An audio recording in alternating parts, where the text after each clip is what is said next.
नमस्कार, स्वागत है आपका इंडिया न्यूज पर और मैं हूं आपके साथ स्वाति सिंह। 28 जून को उत्तर प्रदेश में आजाद समाज पार्टी के चीफ चंद्रशेखर आजाद पर दिन दहाड़े सहारनपुर में गोली चलाई गई। हालांकि गोली उनको छूकर गुजर गई और वे फिलहाल अभी ठीक है। उसके बाद से ही राज्य में कानून व्यवस्था की हकीकत और दावों को लेकर बहस शुरू हो गई।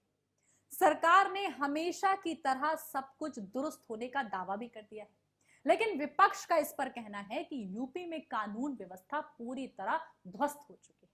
उनका कहना है कि जेल हो या कचहरी, सड़क हो या अस्पताल, जब पुलिस की मौजूदगी में दिन दहाड़े हत्याएं हो रही हैं, गोलियां चल रही हैं, तो इसका मतलब ही क्या है कि सरकार का इकबाल खत्म हो चुका है।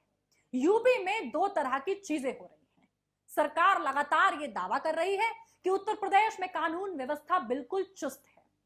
अभी हाल ही में मुख्यमंत्री ने पुलिस के आला अधिकारियों के साथ बैठक की और उनको 5 बिंदु बताए जिनमें किसी भी तरह की ढील बर्दाश्त नहीं करने की बात कही गई। इसमें गौहत्या भी शामिल रही है, बलात्कार, हत्या और डकैती जैसे मामले भी शामिल रहे।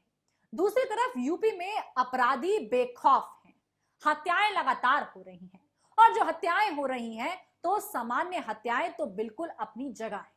वहीं 3 की हत्या हो रही है, वहीं 4 की हत्या हो रही है, तो ये तो बहुत रूटीन सा मामला हो गया है। अभी तक चंद्रशेखर पर हमला हुआ, वह तो बहुत बड़ी बात है। उसके अलावा अतीक अहमद, उसके भाई की अस्पताल के सामने हत्या हुई।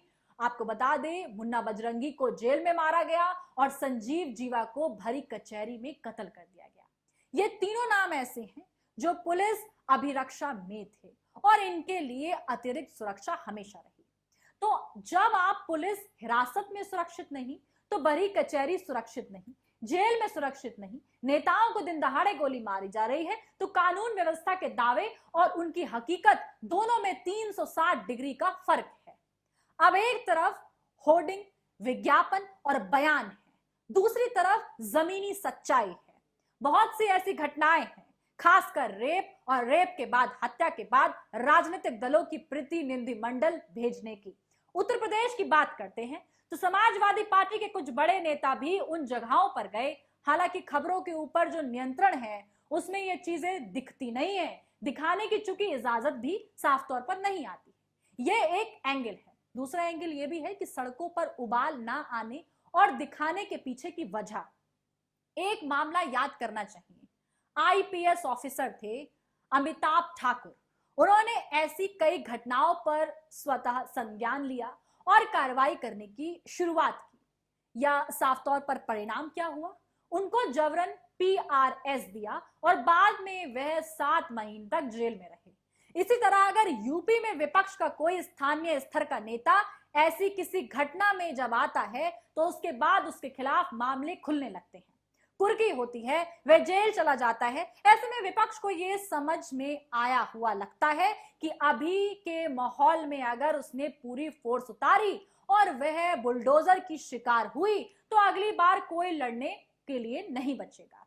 एक भय की राजनीति यूपी में साफ तौर पर तैयार है। अब इस बात का भय है, ये बात क्या है?